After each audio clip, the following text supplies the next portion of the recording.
Se você chegou nesse vídeo é porque você quer saber se o plano de saúde deve ou não custear a imunoterapia. Afinal, o que é a imunoterapia, para que ela serve e por que o plano deve ou não custear esse procedimento. Fica até o final porque eu vou te contar. Eu sou o Gabriel Bergamo, advogado especialista na área da saúde, tenho um escritório de advocacia especializado no direito do paciente. Por isso que eu vou aqui te explicar sobre a questão da imunoterapia. O plano de saúde, ele vive de maneira reiterada dizendo que não deve custear a imunoterapia. Mas afinal, o que é a imunoterapia? Imunoterapia é um procedimento, um tratamento que visa que a própria célula da pessoa combata a célula cancerígena. Então, normalmente, se coloca alguma substância ou se faz alguma coisa que visa ativar as células do próprio corpo da pessoa para que essa célula combata a célula cancerígena e, enfim, continue o tratamento. Isso pode ser por exemplo, uma vacina que coloca na pessoa ou algum medicamento específico. Quando a gente tem uma prescrição médica para uma imunoterapia, temos que observar qual que é especificamente essa imunoterapia, porque tem vários tipos de procedimento. Então, quando você for requisitar ao teu médico, todo relatório médico ele tem que ter um determinado padrão. Por exemplo, ele começa com o nome completo do paciente, a CID do câncer exatamente que o paciente está tratando, está lutando para melhorar, o código internacional da doença, que é essa CID.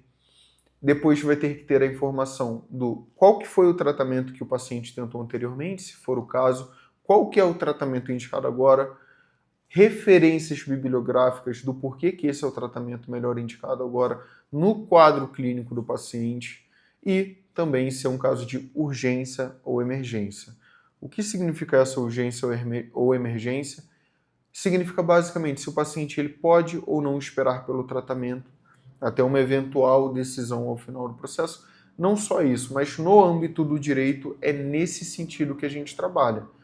Por exemplo, um paciente que precisa de uma imunoterapia, que necessita iniciar numa janela de 1 mês, ele não pode aguardar até o final do processo, meses e meses, às vezes anos depois, por esse tratamento. E por que o plano nega, então, essa imunoterapia se ela tem um benefício tão grande para a vida do paciente, possibilitando a luta contra o câncer? Basicamente, o plano, lembrando sempre, o plano visa lucro. O plano quer dinheiro. É para isso que uma empresa existe. O plano visando o dinheiro, ele trabalha com as autorizações que geram menos danos financeiros ao próprio plano. E aí ele segue nessa linha de raciocínio. Muitas vezes a imunoterapia ela é negada por conta de uma junta médica. Então o plano ele constitui uma junta médica de profissionais que não acompanham o paciente necessariamente e que são indicados e pagos pelo próprio plano para analisar se aquele procedimento que foi requerido pelo médico do paciente é ou não devido. Então, esse é um exemplo. Outro exemplo é a questão do rol da ANS. Negam porque aquele tratamento específico não está previsto no rol da ANS para aquela CID específica. E aí, o que faz quando acontece uma coisa como essa? Primeiro ponto, o rol da ANS ele não é exclusivamente aquilo que o plano tem que custear.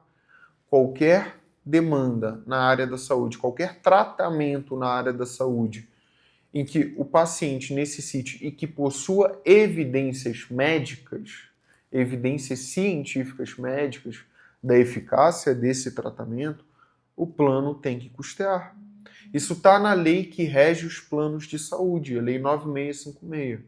Então, presta sempre atenção. Lembra que no começo do vídeo eu falei para você que o plano, quer dizer, que o médico, no momento de escrever o relatório médico, ele tem que indicar referências bibliográficas?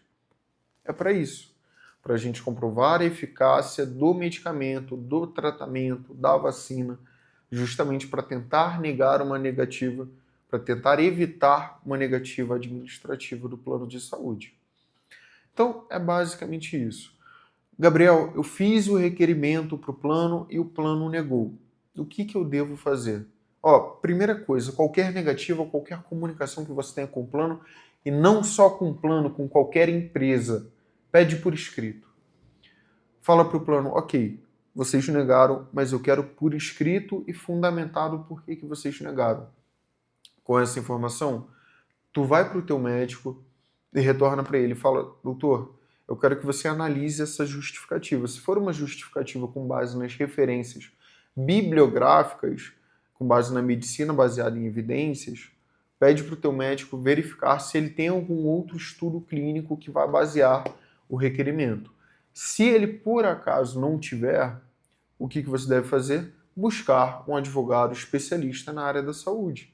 Ele vai analisar a justificativa da negativa, ele vai analisar o relatório médico e, se for o caso, ele vai entrar com um tão famoso pedido liminar para que você tenha o quanto antes o teu tratamento. O que é o pedido liminar? É sempre que há uma urgência e que há uma probabilidade do direito do paciente para que se ingresse judicialmente e lute pelo pedido liminar. É basicamente isso. E a liminar ela é para autorizar o tratamento. Então, se entra judicialmente pedindo o tratamento. E também, em muitos casos, uma indenização para o paciente. Dependendo do impacto que isso gerou na vida do paciente, do impacto que isso gerou na melhora do quadro clínico. Se essa negativa ela trouxe algum problema a longo prazo, psicológico, um dano físico ou afins, isso tudo vai variar e é por isso que você precisa da avaliação de um especialista na área do direito da saúde e também em planos de saúde, ok? Não vou me estender muito nesse vídeo, mas é basicamente isso. Se recorda de duas coisas principais. Relatório médico tem que ter as referências bibliográficas do porquê que aquele tratamento é o melhor para o teu caso. Precisa contar a história do teu tratamento até aquele presente momento. Tem que te identificar, ok? Então, relatório médico, muito bem fundamentado, muito bem escrito. Não pode ser um relatório de 3 linhas. De verdade, não pode. Tem que indicar se é um caso de urgência ou emergência. Relatório médico tem esses requisitos para o ingresso na via judicial. E, se você sofrer uma negativa, que eu espero de verdade que você não sofra, se sofrer, conversa com o teu médico, pede a negativa por escrito e, se for o caso, busca um advogado especialista na área da saúde. Eu espero de verdade que esse vídeo tenha te auxiliado, que você tenha compreendido aqui o que a gente relatou. Se ficou alguma outra dúvida, pode colocar aqui nos comentários. Me segue também no Instagram, Gabriel Bergamo DV. E é só isso. Obrigado.